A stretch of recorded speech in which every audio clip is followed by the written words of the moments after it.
Okay, so in order to install the piece that bolts over the control arm for the shock hoops, you're gonna have to make a notch in your upper control arm. It's about halfway through. I'll insert a picture of it.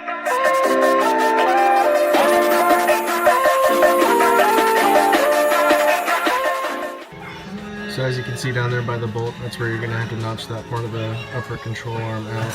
I just did it about 1 inch long so that you'd have room to kind of move this around just because it's a bolt-on kit. Alright, so we're back.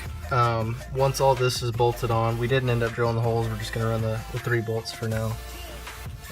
You need to mount your shock hoop up, so you ground this side down. The other one bolts on there, you got to take that nut off. And then the shock hoop mounts above where your upper control arm mounts. You got to mark those spots and then drill them out to fit other bolts.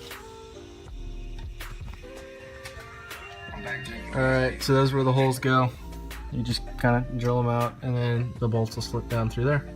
And you can install the hoops. So that's all there is to it. What size drill bit did we end up using? 5/8. We used the 5/8 drill bit, apparently. So, there you go. Alright, so the shock hoop's bolted up. You just got to put the shocks in. That's pretty self-explanatory. Like I said, it just bolts in right there. To get this brake line to fit, we had to bend this bracket back. That's pretty much it. Like I said, just bolts down through that little part of the frame and you're good to go. Alright, so because this truck has a 9-inch lift instead of a 6-inch lift, the Fox 2.0s that we got are too short. We're going to have to get the 18-inch ones. As you can see, that's up in the hoop. It's just not long enough. So other than that, they're completely installed. Bolts are in, through, everything's tightened down, except for the front axle, which we'll address in a minute. Alright, so on the passenger side of the vehicle, before you do this, you're going to need to unbolt your axle.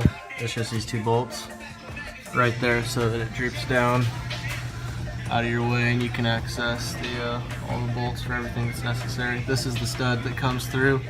This is the bracket for it right there that runs all the way up into the shock hoop.